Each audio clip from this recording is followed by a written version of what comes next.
Invite people in here. Why don't you set the room, Jake? Thanks for the insight on Antarctica. Would you recommend people to go to Antarctica, by the way?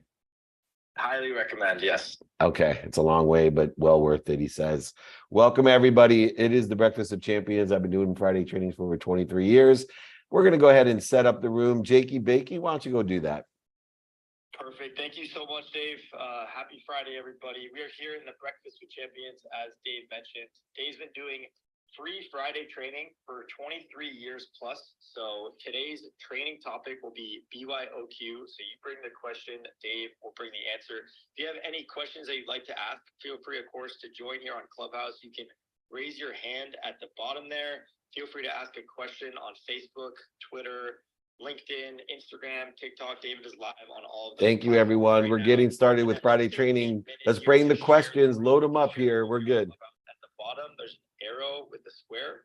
If you push that, you can share it via Twitter, Facebook, your text messages.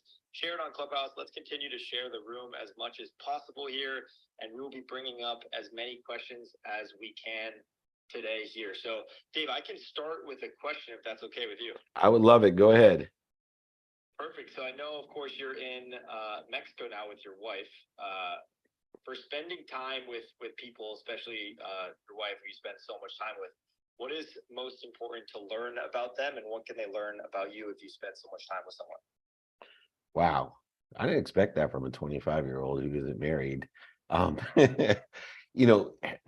me, it's starting with non-negotiables. And I have an exercise that I do with my wife, and we're doing it here on this vacation. And that's separate for a couple hours and write down what we want for 2023. And then we get together and go over those lists that we created separately and create a combined list. And it's always amazing to me, because we do this every quarter, what I don't know about what my wife wants. Because if I know what she wants in the trajectory of at least what she or what I think she wants and what she thinks she wants, then we're able to utilize the who we can help with what we want and who can help us, and how best we could get that done efficiently, effectively, with statistical success. And then most importantly, it's priorities, right? What I want to learn about my wife is what she's prioritizing, so that I can support her in what she wants to prioritize. And we've done really well with this exercise, where we go separately in our ways to create lists of what we want, and then combine them together and reprioritize our lists according to what others want, meaning my wife and I want together. And it's been just an amazing opportunity here, and just revitalizing. You got to date your wife. And so I'm blessed to, have the best girlfriend and wife in the world. And yes, the same person, but blessed. She's amazing. So thank you, Jake, for that great question. We have tons of questions loading up on every platform. So go ahead. Let's get this party started. Let's all invite more people in here. The room's growing. We appreciate it. Thank you so much for always joining us. Been doing this for over 23 years. Ask Me Anything is one of my favorite things. I call it BYOQ. You bring the questions, I'll bring the answers. Thanks, Jake. Go ahead. Let's bring up our first question.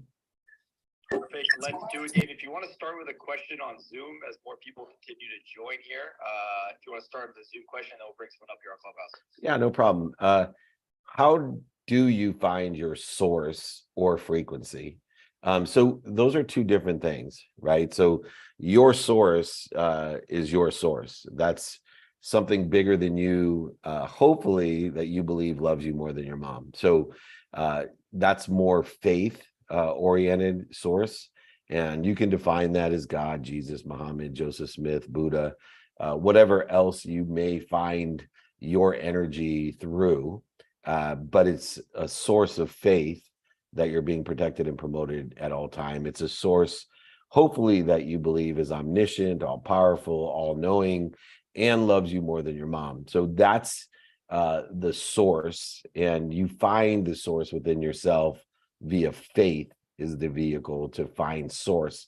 Now, how do you find your frequency is completely different. I believe your frequency is your essence, and your essence is formulated by your skills, your knowledge, and your desire. It's a combination of reconciliation of those three things. And hopefully you're taking a daily inventory of your skills, knowledge, and desire, and how it's aligned with, synergistic or supplementary to, a trajectory of what you think you want.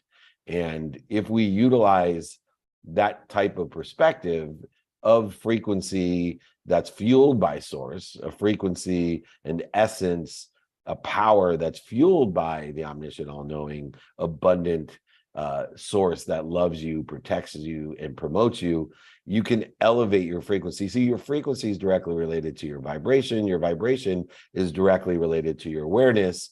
The higher you vibrate, or the higher the frequency you have, the more you can be aware of. You can only be aware of that which vibrates or is at a frequency equal to or less than yours. So constantly I'm trying to draw from source through myself in developing, in pursuit of my potential, of my skills, of my knowledge, and my desire, aligned with what I think I want each day, learning the lessons, finding the light in each and every activity, circumstance, event, people, places, and ideas that I experience each day. So source is the powerful, omniscient, faith-based entity, the all-knowing, and frequency is that which you draw from that, which is relative or reconciled with your skills, your knowledge, and your desire. All right, Jake, where do you want me to go? We got tons of people coming up asking for questions all over the place, so just guide me. Perfect. Yeah, let's bring up Jesse Real Michael here on Clubhouse. Jesse Real, if you want to unmute yourself and feel free to ask David your question. Welcome to the room.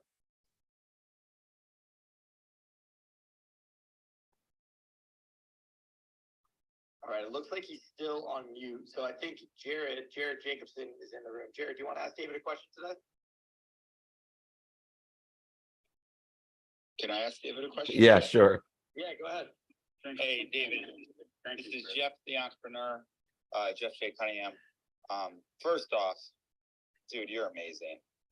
One of the things, I was on Instagram Live with you, and it changed my life when I said, dude, what should I do? And you said, get into high ticket sales. Did that, changed it around, changed the whole psyche of belief. Today, actually onboarding a new sales guy. It's a 30K package for our program, and they made him send a video. But what are a few things, or your interview process, when you bring someone who's repping your company, your consulting firm, as a representation of a sales guy, even if they're just 1099, what do you look for in someone about to interview them in an hour? Yeah, so that's a great question. So for me, I look for values, because I know if the values are aligned, the skills I can teach, especially sales skills, is one of the things that I have a lot of situational knowledge in. So I look and ask questions about how grateful the person is, ask them about situations where an attitude of gratitude has prevailed for them, and seeing what type of consistent, gracious behavior they have. Two, I want to see how forgiving they are. Forgiveness and empathy are closely tied together, but if you're going to be a great salesperson, you have to be able to forgive yourself for all the mistakes, setbacks, and failures you're going to experience as a salesperson. The big one to me in sales is accountability, not meaning just responsible for doing what you say you're going to do, not just utilizing the law of attraction that, hey, what did I do to attract this to myself? But even more importantly, an accountability that talks about how they participate in the perception of what has happened in the past and the meaning they give it through the lessons they've learned. So I may ask them in the interview process, tell me about one of the biggest struggles or challenges that you've had, and whose fault was it? And if they go below the line and blame, shame, and justification, it's a key indicator that my values aren't aligned with theirs, and I'm going to have resistance, void, shortages, and obstacles in my way if they're working with me. Determinative upon what degree I can gather from that participation in their perception and how they learn and give meaning to the failures and successes that they've had. The defining moments and inflection points is a key indicator on how well they're going to sell. And then finally, the common denominator of spirits of excellence is the desire that they must be what they can be. So I'm interviewing to see what type of commitment someone has to enjoy the consistent, everyday, persistent, without quit pursuit of their potential. Because if I can find someone with gratitude, empathy, accountability, and that inspiration, that effective communication with others and with source, I'll have an unbelievable salesperson that will pick up and learn and accelerate and grow and never quit and learn the 3 no rules, the 25 no rules, all the different techniques and pragmatic practices that create statistical success in sales. And but I'm all values when I'm interviewing. I don't care what grades you got. I don't care what college you went to. I don't care if you went to college. I'm most concerned about gratitude, empathy, accountability, and effective communication, which would be defined by me as intellect, intuition, and inspiration, that desire that you must be what you can be. Hopefully that helps you as much as my first piece of advice, Jeff, but I also would suggest making sure that you fire fast and always be hiring. Yeah, no, I appreciate that, David. 100. I took down notes as always, and maybe hey, one day you'll speak to our sales staff. So, and by the way, the values that you provide and how you do it, you, Patrick and David, a bunch of people, is why I resonate with you and your material and anytime you speak. So I just want to say I appreciate you so much for the values, and I'm very grateful and gratitude to you. Thank you, my friend. Good luck, and I'm proud of you. Keep doing your best, learning lessons and having fun. The money will follow you as it has, and it will. I appreciate that. All right, Jake, that's a great starter. We got a great leadoff hitter there, and Jeff, everybody check him out. Who else do we have? Where do you want me to take a question? I got him loading up on every platform. Perfect. Yes. Thank you so much, Jeff. Let's take a question here on Clubhouse. Dave 72, the architect. If you want to unmute yourself, he's got a question. Welcome. Good morning, gentlemen, and good morning, everyone. You know, David, I first heard you with, I believe it was Camilla Ray on the WAP Wisdom, and I think that was over a year ago, and I got your book. And one of you quoted Richard Holloway in saying, simplicity, clarity, and singleness. These are the attributes that give our lives power and vividness and joy. My question really is, how important is the word no in relation to that quote to you? It's absolutely essential, right? So the word no allows us to understand, are we on the trajectory where we think we want to be? It allows us to re-engineer, reprioritize what's important to us each day. It allows us to learn lessons and find light in every situation, circumstance, people, or ideas. The word no is an indicator that we have a lesson to learn. The word no is an indicator that we have a better place or a better position to be in, if we give the meaning to the no of advancements, of propulsion instead of punishment. And so the word no to me, and the analogy that I love to use because I think it's so indicative of the ignorant arrogance that most people live under, that I lived under when I was younger as well, that I actually know what I know. And that's a KNOW, not the NO that we're discussing here. So let me explain. If when I was a child, I reached out and I use this story, right? I went to go touch the hot stove.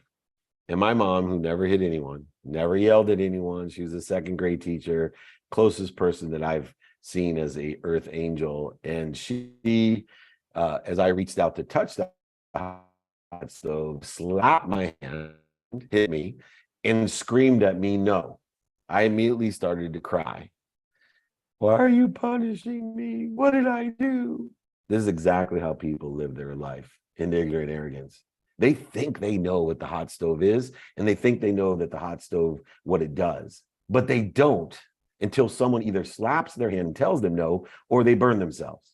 And so this applies to jobs and schools and relationships. It applies to business opportunities and deals. It applies to every circumstance of your pursuit of your potential. And until you realize that that pain that's created by no, that indication that's created by no, is actually telling you you have a better place, a better position, a better situation to be in, that no means you're being protected and promoted, you just don't know it. KNOW.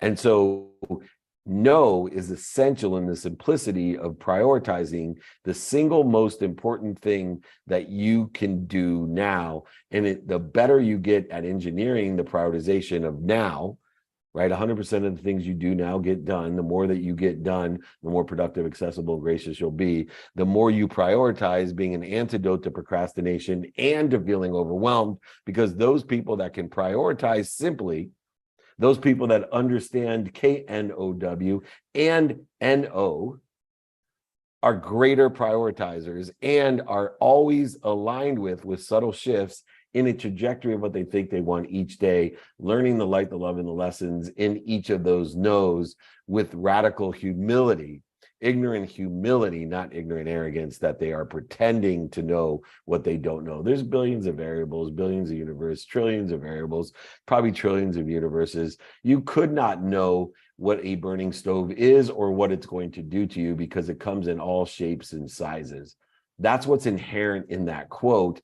And good on you to understand how no is reconciled within the context of the simplicity of prioritization and taking action in a trajectory of where you think you want to be with the faith that you're being protected and promoted. Thank you so much. I appreciate that. Awesome. Great pickup on that quote. It's one of my favorites as well. And thanks for reading my book. As everybody knows, I'm more than happy to send you my book. So if you live in America, I'll sign it, I'll send it, I'll pay for shipping and the book. I want an ebook, audiobook, those are available. Just go ahead, email me. Happy to send it out to you as well. So thank you for reading the book and drawing some great lessons from it. All right, Jake, let's keep the party rolling. It's BYOQ. You bring the questions, I'll bring the answers. Let's keep it going. And yes, David's email is david@dmeltzer.com, david@dmeltzer.com if anyone would like David's books, of course, his trainings or his guides. So Dave, if you want to take a question on Zoom and then we'll bring someone back here on Clubhouse. Perfect. I love this question. It's asked to me, how do you have so much energy? I have the exact amount of energy that everyone on earth has. It's what you're doing to interfere with it. What I've been able to do over the last 16 years is to figure out what I'm doing to interfere with the abundant, omniscient, powerful source, the all-knowing, all-powerful, the abundant source of everything. And we're connected with so much energy that we have so much energy in our pinky, it'd light up all of Manhattan if you could harness it correctly. And so when I started to realize what I'm connected to and through, instead of trying to get more energy by getting more healthy, by getting more wealthy, by getting more worthy, by getting all of these different things that I already had, I wanted to figure out in a different context, what am I doing to interfere with the all-knowing, the all-powerful, the omniscient? What am I doing to interfere with my power, with my energy? And so I started to study both time and ego that was edging this source, this energy out of my life, this goodness out of my life, this gold out of my life. And I started to study what caused interference to that power, that energy. Sleep was one of them. The needs of the ego to be separate, inferior, superior. Every time I was anxious, frustrated, angry, guilty, resentful, every time that I wasted or separated myself with inferiority, superiority, anytime I felt guilty, these were all interfering. They were drawing from, they were bleeding the energy that I was gifted at birth, and so were you. Facilitated by a faith of the all-powerful through me and for and through others. And if you can start a practice of shifting a paradigm of, instead of trying to get more energy, try to figure out what you're doing to waste it, to interfere with it, to resist it, you will have more energy than you ever imagined, and it will continue to aggregate upon itself, to compound on itself, regardless of your age. You are happy, you are healthy, you are wealthy, you are worthy. What are you doing to interfere with it? That's the question. I love that question. All right, Jake, someone else, and where do you want me to go? Perfect, Dave. Let's actually take a question from TikTok. You got a lot of questions coming in from there. I can ask it here. So it's from Tito, and the question is, what's the blueprint to forgiveness? Well, read the Course in Miracles, because I've been studying that sucker. It'll be 7 years now, and starting on my 8th, January 1st. And that entire text, that convoluted, complex, layered text that takes on different forms throughout the repetitive nature of reading and studying and paying attention and giving intention to the all-powerful skill set of forgiveness. And forgiveness is a practice. Forgiveness is humility wrapped into consistent behaviors that include gratitude and accountability and inspiration, utilizing intellect and intuition for that matter. So if we can forgive one person in all circumstances, please mute yourself. Sorry about that. If you can forgive one person in any situation where you feel an attack, a judgment, a condition, when you feel separate, if you can take the mind, the body, the soul, if you can understand the heart set, the hand set, and the mindset necessary to forgive yourself for being ignorant and arrogant and feeling anxious, frustrated, guilty, having attacks, judgments, and conditions. If you can forgive yourself, then you can give what you have. And sometimes, I don't know if you guys have children, but I have 4. Sometimes it's really difficult. I've been married for 25 years. I've known my wife for 45 of those years. Didn't date her that long, but she hated me, and I had to forgive myself for being mean to her as a 12-year-old, a 15-year-old, an 18-year-old, a 25-year-old. And then eventually I could give that forgiveness and create a field of intention full of humility of what I do, say, think, believe, and feel. By giving forgiveness, the meaning of forgiveness to the snapshots that other people have of me, and the snapshots that I've given it as well, the meaning that I've given, the defined moments, the inflection points, the snapshots of things that I wish I would have known, things I wish I didn't do, things I wish I didn't say, things I wish I didn't think, things I wish I didn't believe, and for sure, things I wish I didn't feel. Forgiveness is the confirmation of source. When we live at ease, see, forgiveness gives us ease. See, gratitude will give you perspective, but forgiveness will give you ease. Accountability will give you control, and effective communication will give you inspiration through the intellect and intuition that you utilize in order to effectually clear the interference from you and source. But that ease allows for efficient, effective, and statistically successful behavior, not wasting that energy. Forgiveness is a core component to everything. And the nice thing about it is you can't give what you don't have. There's only one person to forgive. Challenge yourself to see how you're not being not living in forgiveness of self. Excellent questions today, man. I'm super fired up, if you can't tell, Jake. Why don't we reset the room? We're almost halfway through this BYOQ. You bring the questions, I'll bring the answers. BYOQ, bring your own questions. Go ahead, reset the room, my friend. I can definitely tell. Thank you so much, Dave. We got incredible questions that are coming in here for the BYOQ. Welcome, everybody. Just resetting the room here. We are in the Breakfast with Champions. It is Friday, December 9th, 7:25 a.m. Pacific, 10:25 a.m. Eastern. If you have any questions you'd like to ask David, please feel free to raise your hand here on Clubhouse. You can also ask a question on TikTok, Instagram, Twitter, LinkedIn, wherever you'd like. And then let's also continue to share the room here. So at the bottom, there is a square with an arrow. If you push that, you can share it on Twitter, Facebook, messages. You can share it in wherever you'd like, basically. So let's continue to share the room here on Clubhouse. Let's also take a minute, invite the people, and follow the people next to you. Follow the people on stage. We're really creating an unbelievable community here. So, Dave, with that in mind, if you want to take a question online on the Zoom, and then we will bring up Glenda to ask a question on Clubhouse. Oh, awesome. Yep, absolutely. So what's the difference between a teacher, a coach, and a mentor? And there are differences. And, I try to be the best of all three, determinative upon the situation of what's needed to best accelerate, motivate, inspire someone in the trajectory of what they think they want. Let's start with a mentor. A mentor is someone who sits in a situation that you want to be in and can give you directions on how to get to where they've been or close to where they've been so you can surpass where they are. A mentor is someone who has the situational knowledge experience, relationship capital, and you can get directions and introductions to those. And I have a mentoring course that I give on Mondays for this exact reason, right? I answer questions, make introductions, I give directions to people to where I am and have been. Now, a coach is interesting.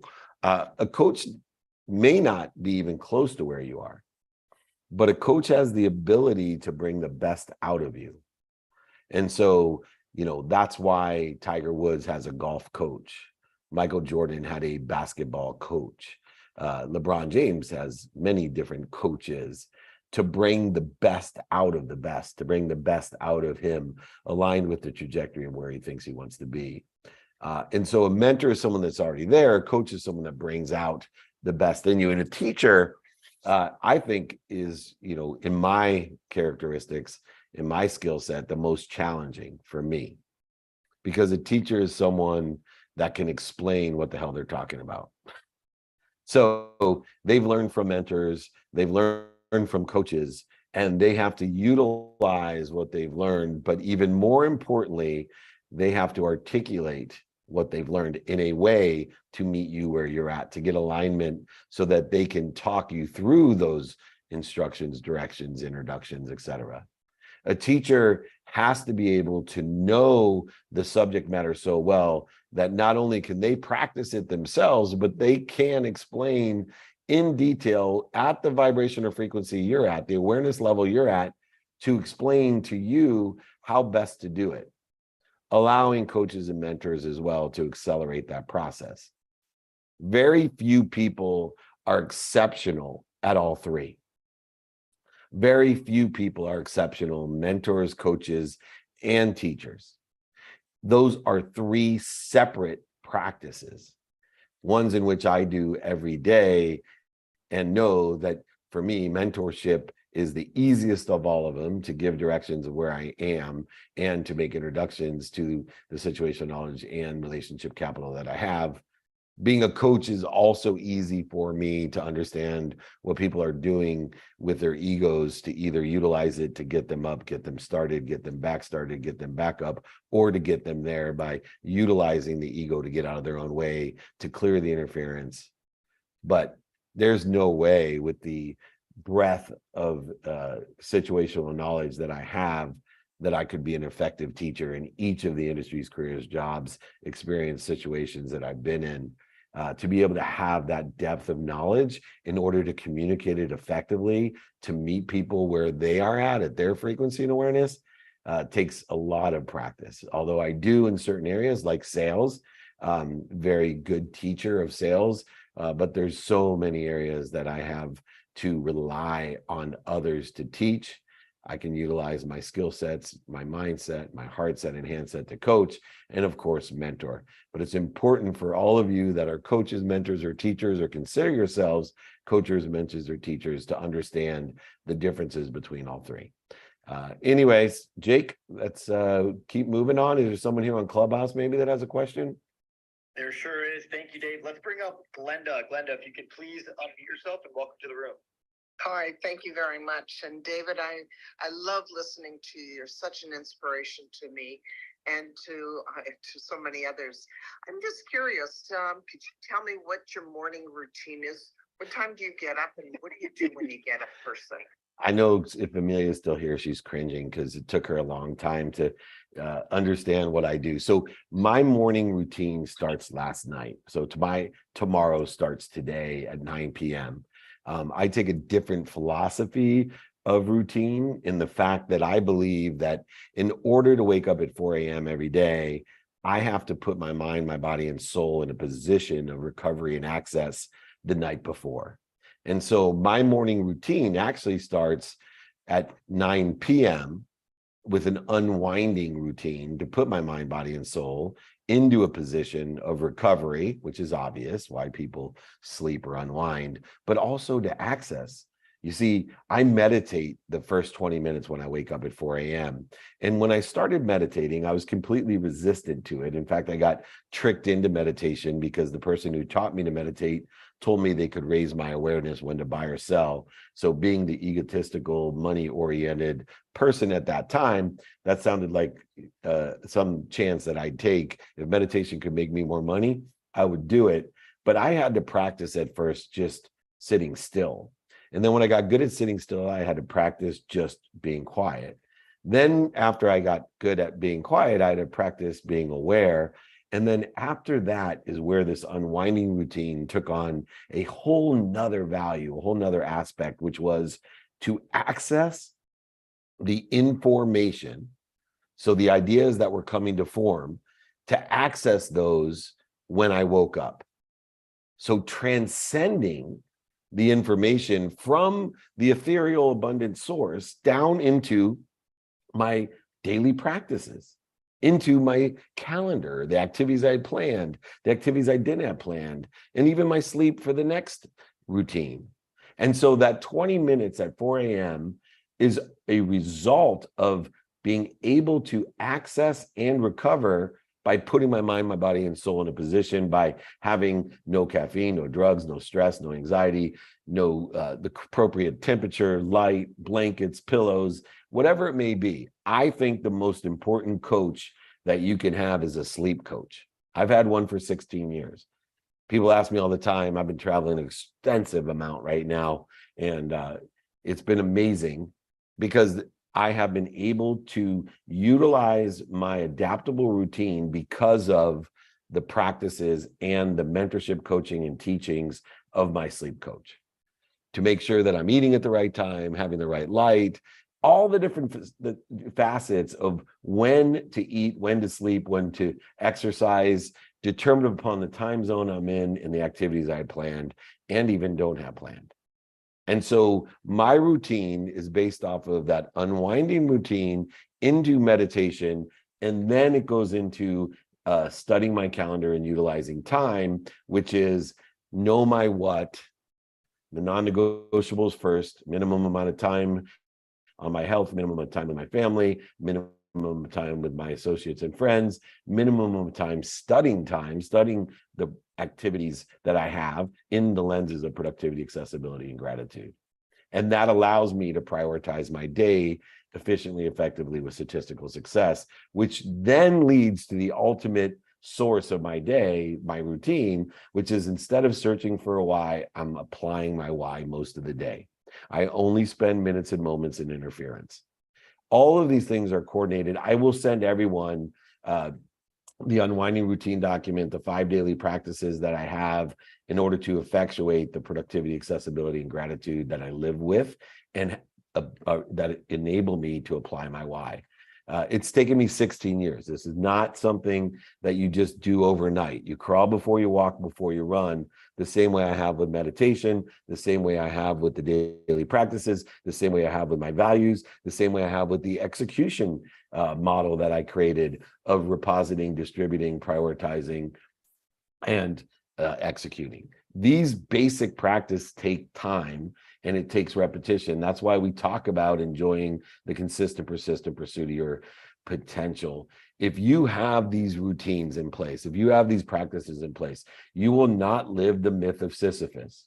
You won't roll a boulder to the top of the hill every day, just have it roll down the next day. You will plateau and grow, you'll accelerate, you'll compound and aggregate your behaviors upon one another until you can become aware of the outcome that it has created. You won't be able to ever be aware of the outcomes or the trajectory you're in if you're not consistent with these practices. And part of that is having a routine. Mine starts the night before. I call it my morning routine, is the unwinding routine that allows me to effectuate and maximize the 24 hours of man-made constructive time that we're given each day. I hope you followed part of that. Like I said, my biggest challenge is teaching. So I know I covered a lot with that, and hopefully you pick and choose which pieces and parts you want to start with, but feel free to reach out to me. I got plenty of templates and exercises that will help you along the way. Glenda, thank you so much. Oh, thank you so much. That is wonderful. I appreciate that. I appreciate you. Thank you. Awesome. All right, Jakey Bakey, man, I'm getting more fired up. I probably won't be able to go to sleep tonight. Things are going so well. Anyway, let's give it a new try here and see who wants to come up next. All right, let's do it, David. You mentioned your unwinding routines document and your 5 daily practices guide. If anyone would like that, you can just email David. It's just david@dmeltzer.com, david@dmeltzer.com. That's Meltzer like seltzer with an S. So Dave, we got a lot more people that want to join to ask a question. Let's bring up Dammy Rock. Dammy Rock, if you can please unmute yourself here on Clubhouse and welcome to the room. Thank you so much and welcome back, Jake. My child actually taught me that a penguin is actually a bird because I was trying to say it was a mammal. So I was corrected by a 6-year-old. So yeah, it's a bird. Hi, David. So how's it going? I want to ask you about, this is a question about how to show up. And, it comes from because looking at Amelia's Designing Genius course, one of the areas of focus that I've selected is partnerships and relationships. And my question is, I guess it's around boundaries, because at what point does, and this is from your experience I'm asking, at what point does your business relationship move into a personal relationship? And how do you kind of navigate that in terms of the boundaries of what both those partnerships present? Thank you. Oh, I love this question, and I don't get asked it often. So I actually distinguish things in a different manner. All my relationships are personal. They have varying degrees of relativity that determine the boundaries that I'm going to give those relationships. Some of the things that I've instituted for relationships that I have are, for example, a 5-20 rule, where I'll give 5 minutes on the phone or 20-minute meetings, interviews, coaching sessions, whatever it may be. And I use time in order to create those boundaries of the relativity of my relationships. And so for me, all relationships are just relative in varying degrees. And one of the components in which I prioritize relationships, determined upon how much attention and intention and time I'm going to give that relationship, is business. I'm going to give more time to those people that help me and I can help, or know someone that can help me, or I know someone that can help, to create more abundance, to create activities I get paid for. And so those people become more relative, but they're all personal relationships. You're a personal relationship to me. And everyone I do business with is a personal relationship. And the relativity of that relationship is determined upon my values of what I want and who I can help and who can help me. Very simply, utilizing time is a dependent variable in order to understand the prioritization and the construct of how those boundaries are formed. Time seems to me is the only dependent variable for boundaries, right? I'm willing, that's why, for example, I spend a minimum of 1 minute a day with my mom. I spend a minimum of 1 minute a day with my mom because she's so relative to me. I do it every single day, but I also know that my productivity, accessibility, and gratitude can be diminished if I spend too much time each day with my mom. And I have to set boundaries so that I don't allow my mom to bleed me, or I don't bleed my mom. Instead, I know by utilizing a minimum of a minute a day with my mom that I can let her know each day what's important to her, which is my health, my happiness, my appreciation for her, and my love for her. And I just articulate that every single day. Do I spend, or will I spend tomorrow 10 hours with my mom? Absolutely. But every day I spend a minimum of a minute a day setting the boundaries by utilizing time as a dependent variable, knowing that all people that I come in contact with in person, on the phone, via email, media, traditional and social media, are personal relationships that have to be prioritized and then utilize the dependent variable of time in order to effectuate the relativity of the relationship, and the boundaries therefore are set. Regardless of whether it's activity I get paid for, activity I don't get paid for, it doesn't matter to me. It could be activity I have planned, activity I don't have planned. There is no work. There is no business to me. There's just activity I get paid for. And there's just relationships that are all personal to me. And I utilize time as a dependent variable in order to create those boundaries, giving the people that are most relative to me minimums of amount of time every day. So 30 minutes with my wife, minimum, 30 minutes with my 12-year-old son, minimum, 2 minutes a day, minimum with my 23, 21, and 18-year-old daughters, and a minimum of 1 minute a day with my mom. And then a minimum of 10 minutes a day with other friends that I don't spend every day with, that I then may call a list of people during that 10 minutes, text or email them, that I then create boundaries and yet connectivity of other personal relationships from elementary school, from high school, from college, law school, different activities that I get paid for. I at least spend a minimum of 10 minutes a day staying in connection with those types of people. Thus, again, setting boundaries by the 5-20 rule. 5-minute phone calls, max. 20-minute meetings, interviews, coaching calls, max, with exceptions, of course. These are minimums, but with exceptions. So exigent circumstances, personal values and prioritizations and reengineering are all affected by that. But my non-negotiables are based off of personal relationships that are defined by activities and utilizing dependent variables in order to create the boundaries that are necessary, because the only limitation I have today is the 24 hours. The meaning that I give what happened in the past is a limitation of the past, and I myself and my ego are the only limitation of my future. So those are the type of philosophies, perspective that I give relationships and boundaries. Hopefully that was helpful. Oh my goodness, that was a mic drop, and it's given me so much to consider and eat up. So I thank you for that. And I'm so happy. I was like warm and fuzzy inside when you said I'm a personal relationship. And I remember having like, you know, maybe nearly 7 minutes when we spoke, and that was a bit more than the 5. I told you, exceptions are there, and you are absolutely welcome. Please reach out again. I try my best to empower people to ask for help. It's the best piece of advice I give myself when I'm 18, 28, 38, 48. I'm turning 55 in January. I'll be giving myself that same birthday advice. Ask for help, you big dummy. Have some radical humility.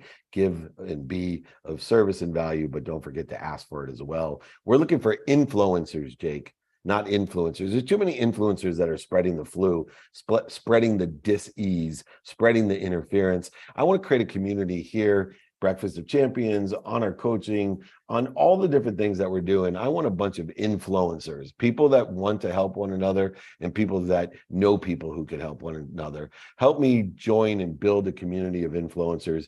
Email me if you want to join us as an influencer. Let's cancel out the influencers spreading the dis-ease. Let's spread the ease by being influencers. Go ahead, Jake.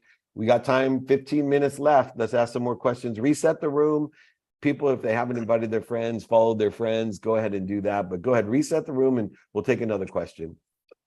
Love it, Dave. Yes, let's create influencers, not influencers. Thank you so much, everyone, for joining. Quickly resetting the room. It is 7:45 a.m. Pacific time. This is David Meltzer's hour here on the Breakfast with Champions. Today's topic, which Dave's been doing training, free Friday trainings for over 23 years, is BYOQ. So you bring your questions, David brings the answers. So if you have a question you'd like to ask, feel free to just raise your hand here on Clubhouse. You can also email David. He's happy to answer your questions as well. Let's continue to share the room. You can share the room at the bottom here. There is a square with an arrow. You can share it in your messages on Clubhouse, on Twitter, Facebook, wherever you'd like. So great questions continuing to come in. And Dave, there's a good question on Instagram that I think it's from someone who wants to be an influencer. His name is Calvillo. And the question is, if you were a 21-year-old starting a sales organization, how would you get your team fired up every day? Well, first of all, there's a difference between firing up your team and inspiring your team. So, remember, fear can be used as a motivator to get you up, get you started, get you back started, get you back up. But I would look to inspire my team each day. And one, I'd have meetings Monday, Wednesday, Friday, like we do.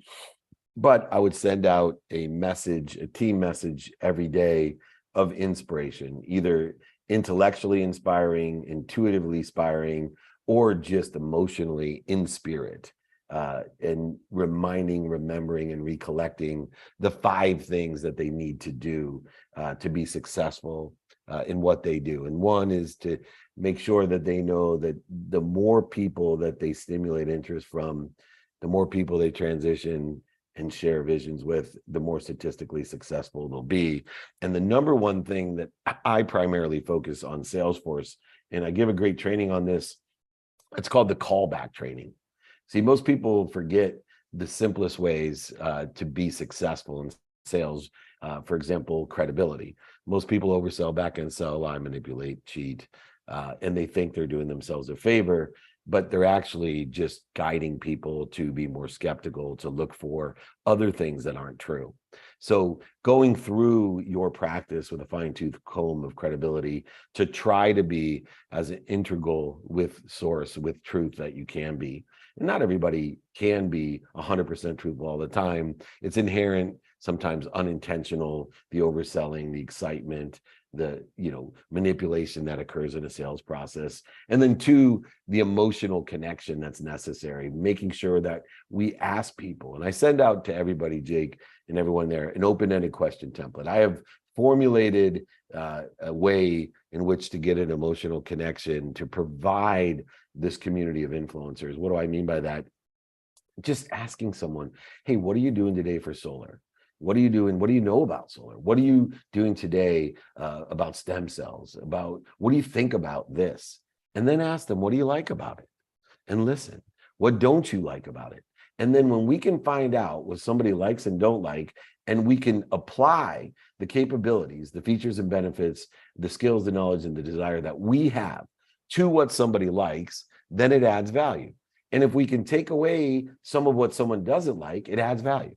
And then if we can articulate the quantitative value of that process of adding value, of adding more of what someone likes or taking away more of what someone doesn't like to exceed what we're asking for, we will have a tremendous amount of statistical success.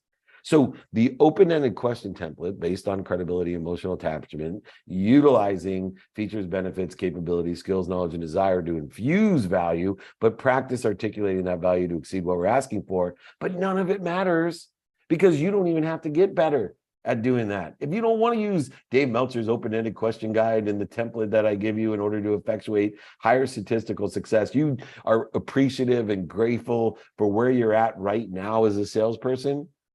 Well, guess what will help you? Getting people to call you back. 80% or more of the people never get back to you via in person, on the phone, via email or media, traditional or social media. Over 80%.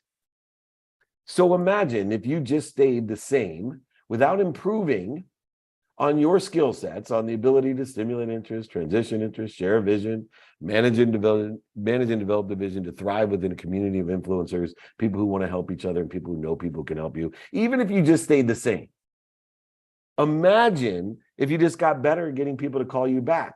So instead of 1 person out of 10, 2 people out of 10 got back to you. And staying the exact same in your skills, knowledge, and desire, and your capabilities, you would have what? Twice as many sales. People don't practice their credibility, emotional attachment. They don't use the open-ended question guide, but worse off, they don't utilize the skill set, the practice of getting people to call them back, increasing the quantitative amount of success that you're going to have. I have a callback exercise and training. Happy to share it with everyone. Change your life. Get people to call you back. I also will throw in, just for everyone that has mother-in-laws, the don't call me back way as well. Meaning, if you don't want someone to call you back, I got those techniques as well to make sure that somebody doesn't call you back. I call it the mother-in-law clause.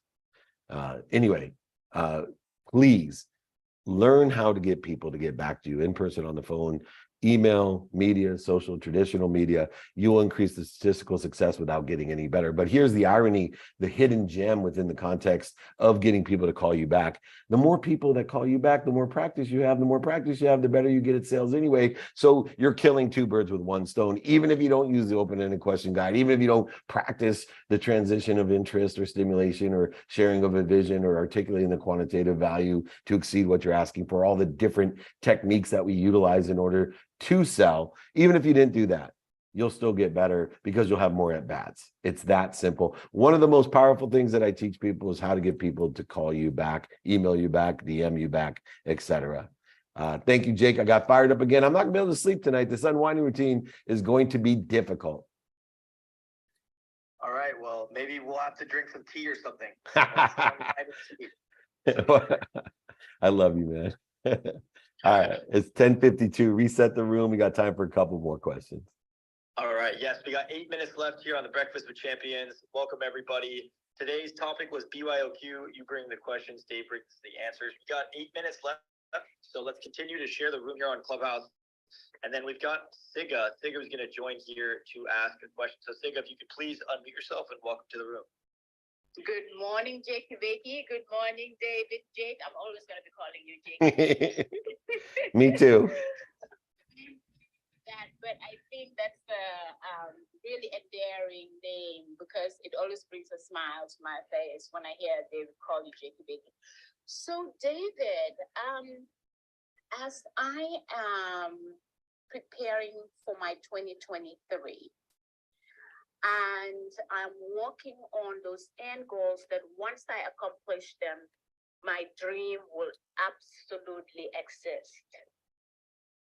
I'm working on, in order to do that, I'm shifting my identity. Who do I become? Who does Siga, Limitless Siga, have to be in order to accomplish those goals? One of the things I'm keeping in mind is something you always say, the neighborhood that you're in, and of course, the people that you're attracting to that neighborhood, your community. I'm also keeping in mind something that Michael Beckwith says, the world will reflect to you what you truly, deeply believe you are. Your identity will create resonance with the universe. So you have to become that which you want to experience in the world, and then the universe will give you that. So my question is, as I'm shifting my identity to be that Siga, what would be your advice for me on that journey? Thank you, David. Thank you. Well, one, what I would do is I would look at the defining moments and inflection points, the history that is relative to that trajectory of the Siga you want to be, of what you want to be or think you want to be, and make sure that the meaning of all those inflection points, defining moments in historical facts that you utilize and leverage as fuel or as guidance to a future are aligned with where you want to be. Make sure the meaning of different occurrences in your life, inflection points, defining moments, are aligned with where that Siga wants to be in the future. Then utilize the 5 daily practices in that trajectory of where you think you want to be as well. Know your what every day. What do I want today? Personally, experientially, giving and receiving wise today, in that trajectory of who Siga wants to be in the future, who can help me and who can I help to be that person that Siga wants to be in the future? And then how best can I get this done by utilizing time? I utilize studying the calendar with lenses of productivity, of how much value I can provide, a lens of accessibility, of how accessible am I to others, and how am I accessing or receiving what I want. And of course, the omnipresent lens of gratitude. How can I find the light, the love, and the lessons in all these activities of the day? And if I can do that, if I know my what, my who, and my how, I then can know what's important to me today in the trajectory of what Siga wants to be in the future, giving the meaning and alignment synergistic to the past to that trajectory. And now I am equipped to prioritize what I should do now, what I should do next, what I should do next after that, which then allows me to apply my inspiration, apply my intellect and my intuition to increase the acceleration and statistical success of who I want to be.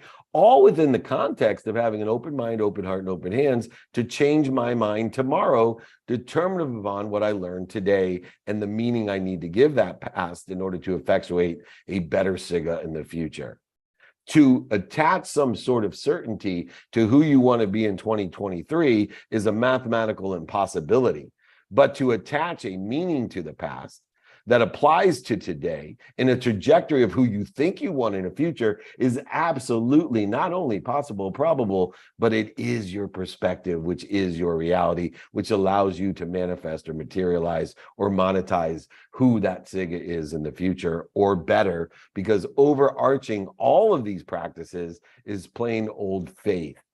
To apply that why, that you're being protected and promoted in these lessons, the pain, struggles, setbacks, and failures that occur during the day, even though you gave the meaning to the past and synergy with the future that you want, even though you're utilizing what's important to you and prioritizing it, antidote to procrastination and overwhelmness, even all of that, you still are being protected and promoted by the lessons that you've learned in that day. Do not attach your emotions to 2023. Do not attach your emotions to a time frame. Do not create resistance, voids, and shortages in your life. Focus in on the meaning of your past in a trajectory of where you think you want to be in the future. Utilize the daily practices in order to be productive, accessible, and gracious, efficient, effective, and statistically successful, to learn as many lessons as you can, to find the light, the love, and the lessons each day, to put you to a better place, a better situation, to make a better SIGA. That's the secret sauce. I'd be happy again to reinforce those with any exercises, guides, practice guides, books that I have. All you got to do is email me, SIGA. You know I'll send those out to you, my dear. Thank you, as always, for the extraordinary question and enlightening us. You're known by the questions you ask, and those are some serious questions I've got today. Thank you, everyone. Jake, I'm going to take one more question online. We got 2 minutes. Does that sound fair? That sounds fair. We do have Sally here on Clubhouse. Do you want to take one on Zoom or on Clubhouse? Yeah, if Sally's waiting, why not go ahead and we'll do that. Go ahead. We got 2 minutes though. Perfect, Sally. Welcome to the room. Thanks, Jake. Thank you, David. So obviously you've gone through some transformation because the way you process is so beautiful. So how do you deal with when you get angry? Because I'm sure you still have moments where you get angry. Is it a quick, like you deal with it quickly? Yeah. You probably process well. Yeah. Oh, what a great question. Yeah, no. So I call it minutes and moments. I get angry every day. For goodness sake, I have 3 daughters, 23, 21, and 18. And anyone that has 3 daughters, 23, 21, and 18, is challenged with anger, anxiety, fear, guilt, resentment, and offense, separation, whatever it may be. But Listen, I have 2 daughters. There you go. So, Yeah. I get used to. Good. So for me, I use time as the dependent variable for anger, anxiety, for separation, for interference. And what does that mean? That instead of trying to resist my anger, out logic it, analyze it, justify it, blame it, oversell it, back and sell it, lie to it, manipulate it, or cheat it, or even deny it, I have learned the best thing to do when I'm angry is to identify it. And once I identify the need to be angry, anxious, frustrated, guilty, resentful, separate, inferior, superior, frustrated, whatever it may be, once I identify it, now I just get into the practice of just stopping, breathing, dropping down to center, to ease. Remember, we're influencers, not influencers. We're not accelerating in the wrong direction, creating void, shortages, and obstacles through resistance of some sort of ego. We simply just drop down to center and at ease and remind, remember, and recollect. What do you think you're reminding to and with? Remembering to and with. Recollecting to and with. That's right, the omniscient, all-powerful source that loves you more than your mom loves you and more than you love your own children. Therefore, when I identify my fear, my anxiety, my frustration, my anger, I stop, I drop, and then I roll in the trajectory of where I think I want to be, not where I don't want to be. And if you do this, you'll realize that when you're angry at your girls, like when I get angry at mine, my mind, my body, and soul are on fire. Everybody knows when you're on fire, you got to stop, drop, and roll. So practice identifying that fear and stop, drop, and roll. Spend minutes and moments in that fear. I promise you, you'll accelerate, aggregate, and compound the trajectory of where you think you want to be, this abundant world of more than enough. Be in the flow, live at ease, be happy, healthy, wealthy, and worthy. You are. Let's figure out what you're doing to interfere with it. Make a lot of money, help a lot of people, have a lot of fun. Everybody, reach out to me if you need any help with this. It's david@dmeltzer.com. Everyone have a wonderful weekend. We'll see you next Friday. We've been doing this for over 23 years for a reason, and we are here to empower others to be happy. Thank you, everyone. Jake, close out the room. I appreciate everyone. Thank you. Thank you, Dave. Thank you, everyone, for being here. That was the. Thank you, everyone. Thank you so much. Email me, david@dmeltzer.com. Be more interested than interesting. Be kind to your future self. Do good deeds. We'll see you later.